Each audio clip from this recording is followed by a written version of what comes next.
Le monde regorge une multitude de métiers. Nous ne le savons toujours pas. Les parents d'enfants ignorent quel métier d'avenir pourraient faire leurs enfants pour s'en sortir dans la vie. Les apprenants également ignorent leurs aptitudes et leur métier d'avenir. Nous sommes sur l'émission Orientation professionnelle. Bonjour et bienvenue à tous. Le graffiti, c'est un art. C'est un art qui est né aux USA dans les années 1960. Et pour mieux connaître ce métier, comment faire pour devenir un graffeur? Ensemble, je suis avec un graffeur, Monsieur Lionel Atterré. Monsieur Lionel Atterré, bonjour. Bonjour. Merci d'avoir répondu à notre invitation. C'est un plaisir. Vous êtes un graffeur béninois. Définissez-nous de façon très claire qui on appelle un graffeur. D'accord. Avant toute chose, je tiens à préciser que je suis un artiste visuel à la base. Donc ça prend en compte beaucoup de formes d'art. Et du coup, un artiste graffeur, c'est celui qui fait le graffiti. Et le graffiti, pour définir en termes plus clairs et plus simples, c'est une forme d'inscription ou de dessin sur un mur. Et généralement, ça se fait avec la peinture, soit avec la peinture, soit avec la bombe. Donc la peinture avec les pinceaux, ou soit avec la bombe. Et la bombe, c'est un peu comme un spray qui contient de la peinture qu'on utilise pour pouvoir faire le dessin sur le mur. Voilà. J'ai démarré le graffiti en 2018 lors du festival 2 jours de graff à Lomé. Donc c'est comme ça que j'ai démarré le graffiti. À la base, comme je me suis défini tout à l'heure, j'ai bien dit que j'étais un artiste visuel. Donc à la base, j'ai démarré avec le portrait. Après, je me suis lancé dans la peinture sur toile, dans le body painting et pour finir dans le graffiti. Et du coup, c'est important de préciser que voilà, quand on parle de graffiti, il faut déjà savoir dessiner.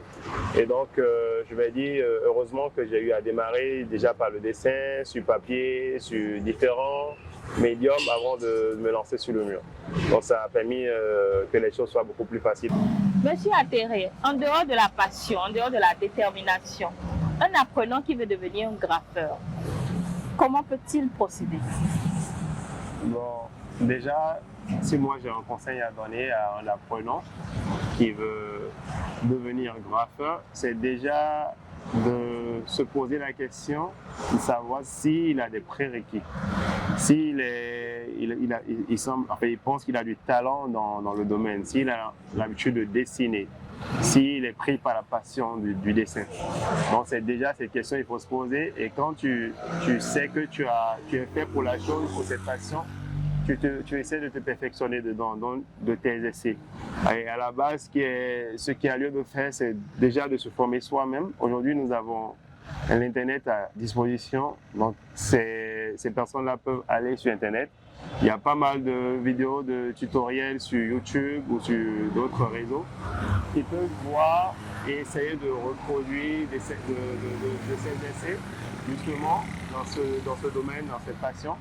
Et quand ils voient que leur niveau s'améliore, ils peuvent maintenant se rapprocher des professionnels du domaine dans le pays, des professionnels du domaine comme moi ou d'autres collègues pour pouvoir apprendre d'eux. Donc, à mieux faire la chose. Ah ouais, il y a cette possibilité et c'est ce que moi je leur conseillerais. D'accord. Alors, quels sont les avantages, je dirais, qu'un graffeur rencontre dans l'exercice de son métier? Avantage, est-ce qu'il y a un avantage? Tout ce que je peux dire, c'est qu'on aime faire ce qu'on fait et quand on finit toujours de faire une fresque, on est toujours content de l'avoir réalisé. On est content aussi de voir la réaction des gens par rapport à ça parce que ce métier, c'est un métier qui est exposé justement au grand public. Les fresques qu'on réalise dans la ville, tout le monde a accès à ça, donc on voit la réaction des gens par rapport à ça. Par exemple, ce mur qui est ici, je passe par ici très souvent, donc je vois les gens devant en train de faire des photos, les gens derrière. Donc c'est toujours un plaisir de voir que ce qu'on a réalisé, ça intéresse les Béninois, ils s'approchent de ça. Après, l'essentiel, c'est de savoir s'ils comprennent réellement les messages qui sont passés, parce qu'il ne suffit pas de voir la beauté du travail, mais il y a aussi des messages qui sont justement intégrés dans la réalisation, dans les fresques qu'on réalise, quoi. Voilà. D'accord. Alors, Monsieur Lionel Atterré, quelles sont les difficultés que vous vivez dans l'exercice de ce métier? En termes de difficultés, je dois d'abord dire en premier lieu problème de matériel surtout. Parce que, comme je vous l'ai dit tout à l'heure, pour faire un graphe, il faut des bombes, des sprays, il faut de la peinture acrylique. Et généralement, les difficultés auxquelles nous faisons face, c'est surtout la qualité, le manque de matériel de qualité, donc la qualité des peintures, la qualité des sprays, justement, donc des bombes. Et voilà, pour avoir des bombes de qualité, on est obligé de commander à l'extérieur, donc généralement au Ghana, et ça revient beaucoup plus cher. Et donc, c'est assez compliqué de pouvoir réaliser nos fresques aisément parce qu'il faut dépenser beaucoup plus pour pouvoir faire le travail. Mesdames, Messieurs, chers internautes, nous sommes à la fin de ce numéro. Nous avons découvert avec Monsieur Lionel Atterré le métier de graffiti. Et Monsieur Lionel Atterré est un graffeur béninois. Je rappelle qu'il a fait de très jolis dessins également, comme ses autres collègues, sur le mur du port autonome de Cotonou. Et pour finir cette émission, nous allons l'inviter à nous expliquer ce qu'il a dessiné sur les murs qui sont juste derrière nous. Avant d'expliquer la fresque que j'ai réalisée sur ce mur, sur le mur du port autonome de Cotonou, il est important de rappeler que c'est dans le cadre de la 8e édition du festival Éphégraphe et que lors du festival Éphégraphe, il y a un thème qui est choisi et chaque artiste propose une maquette en fonction du thème.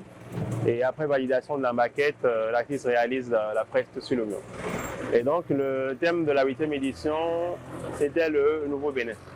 Et donc l'objectif était de raconter l'histoire du Bénin, parler de la vie actuelle au Bénin et faire une projection sur le futur du Bénin. Comment nous voyons le Bénin de demain. Et donc moi, spécialement, j'ai décidé de travailler sur la production locale, travailler sur ce dans quoi on excelle en termes de production, donc la production de l'ananas et la production du coton. Donc vous allez voir dans ma fresque, il y a un monsieur qui revient du champ de coton avec son panier et il y a également une dame qui a sur sa tête une calebasse remplie d'ananas. Donc c'est un peu pour parler de la production locale et cette dame, et que ce soit cette dame ou que ce soit ce monsieur, les deux sont habillés en paille tissée. Donc c'est pour valoriser ce que nous produisons au Bénin et également valoriser notre culture. Voilà, donc par la même occasion, vous allez voir des chassiers, vous allez voir deux messieurs qui sont à la base même de la fresque qui jouent du tambour parlant. Et ces deux messieurs, ce sont eux qui font l'appel, qui appellent la population à venir célébrer le Nouveau Bénin. Donc ces deux messieurs sont à la base, comme je le disais tantôt, à la base de ma fresque. Ils sont bien habillés en canevas, en paille tissée, avec leur gobi, comme on le dit généralement. Et donc ils jouent du tambour parlant. Et de gauche vers la droite, on voit les populations qui se dirigent justement vers le centre où se manifeste la célébration du Nouveau Bénin. Et on voit ce Zemi Djamon qui a une moto Vespa.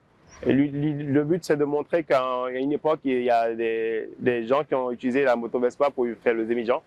Et ça, beaucoup de gens s'ignorent. Et ce Zemi-Djan, il y a un personnage qui est derrière lui, qui tient une mallette. C'est pour parler du retour des cerveaux, justement. Donc, c'est un appel aux Béninois qui vont étudier en Europe. C'est un appel à ces Béninois de faire un retour au pays pour pouvoir former et investir dans le pays. Donc, de façon globale, voilà un peu ce dont parle ma fresque. Merci et à très vite.